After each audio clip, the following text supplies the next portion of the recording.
Using real production data in test environments is one of the most common and underappreciated information security risks in software development organizations. ISO 27001, 2022 Control A.8.33 requires organizations to protect sensitive information used in testing through appropriate controls, alternative data approaches, and disciplined test data lifecycle management. In this video, we explore why test data presents a significant risk, what the preferred alternatives to real production data are, and what controls apply when real data must be used. Let us begin by understanding why using real personal or sensitive data in testing creates information security and data protection risks that A.8.33 is designed to address. Control A.8.33 exists because test environments have weaker security controls than production, broader developer access, and less rigorous monitoring, creating conditions in which real personal or sensitive data faces significantly higher exposure risk than it does in the production systems it originated from. Production environments are typically the most hardened in the organization, subject to the strictest access controls, the most comprehensive monitoring, and the most rigorous change management. Test environments, by contrast, are designed for flexibility. They are frequently accessed by developers, reset and rebuilt regularly, and configured for functionality rather than security. When real personal or sensitive data is present in a test environment, it is exposed to a significantly weaker security posture than it faces in production, creating a risk that is often invisible to the data owners who authorized the original collection. GDPR and equivalent data protection regulations require that personal data is only processed for the specific purposes for which it was collected. Using customer data to test software is almost certainly not a purpose for which that data was collected, and customers have not consented to their information being used in this way. In addition to the ethical concern, using real personal data in test creates regulatory exposure. A breach of test environment data is a notifiable data breach under GDPR, with potential fines and reputational consequences entirely disproportionate to the value of using real data rather than masked alternatives. The broader developer access typical in test environments means that real personal data present in those environments is accessible to a much larger population than the operational staff who access the same data in production. Developers working on unrelated system components, junior staff without business justification for data access, and external contractors all may have access to test environments. When that access extends to real personal data, the organization's ability to demonstrate appropriate data access control becomes significantly compromised. Test data retention is frequently unmanaged compared to production data retention. Production databases are subject to defined retention schedules, archival processes, and data deletion procedures. Test databases may persist indefinitely, surviving test cycles, project endings, and staff changes, accumulating real personal data from successive production extracts without any equivalent governance. The result is that test environments may contain far more sensitive data than anyone realizes, retained far longer than any business justification supports. For key techniques for managing test data in a way that supports effective testing while protecting sensitive information under A.8.33. Data masking is the most widely used technique for preparing production data for use in lower environments. An effective masking process preserves referential integrity across related tables, so that masked customer IDs still correctly link to masked order records, and maintains realistic data characteristics, so that masked names look like real names, masked dates fall within plausible ranges, and masked financial values have realistic magnitudes.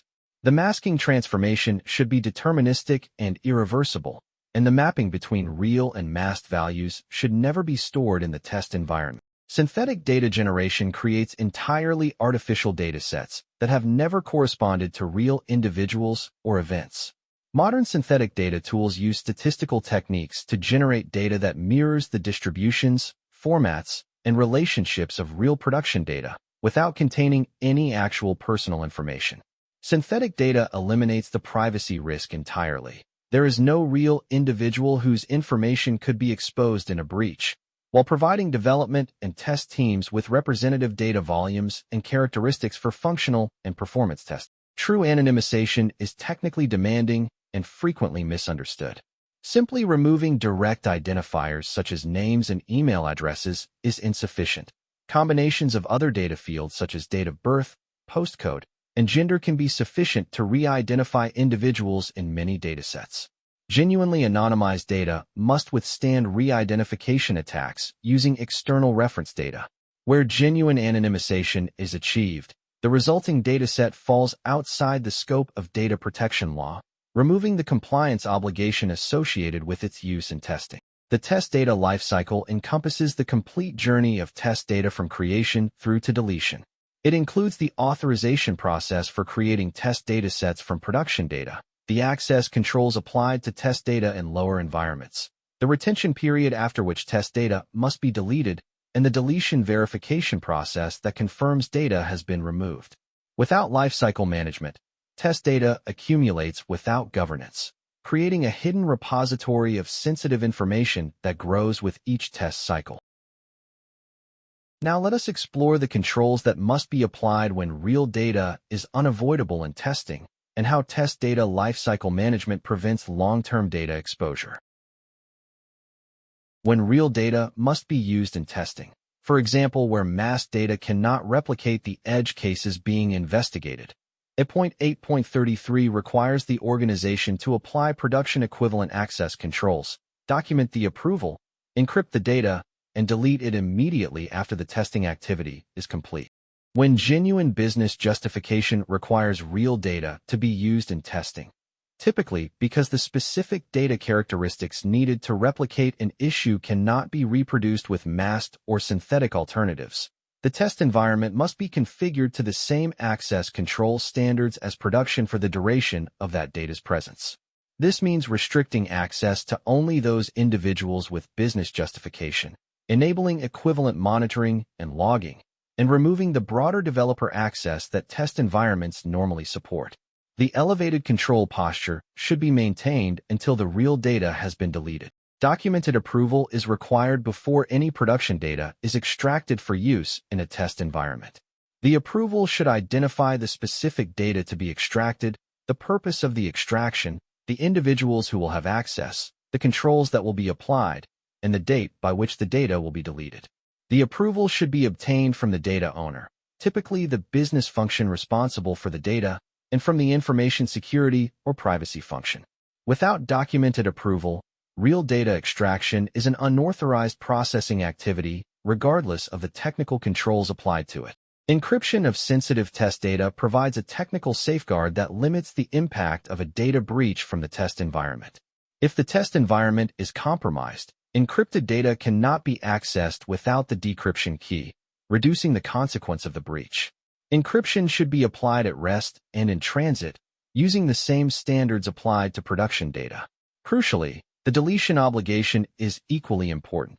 Data that is no longer needed for testing must be deleted, not archived, not retained for potential future use, and the deletion should be verified and documented. Test data lifecycle management is the governance framework that makes the individual controls coherent and sustainable. Without it, controls applied at data creation, approval, encryption, access restriction erode over time as the test dataset ages and organizational memory of its existence fades. The lifecycle framework defines who is responsible for managing test data, how test datasets are inventoried, how retention periods are enforced, and how deletion is verified and recorded. It transforms test data management from an event-driven activity into a continuous governance discipline. Let us bring together the essential points from our exploration of Control A.8.33. To master all 93 ISO 27001/2022 Annex A controls and gain the practical knowledge to implement your organization's ISMS, enroll in our complete Udemy course. We cover every control with implementation guidance, real-world examples, and the evidence frameworks you need for certification. Enroll today. Thank you for watching. If you found this helpful, please like and subscribe for more ISO 27001 control explanations. See you in the next video.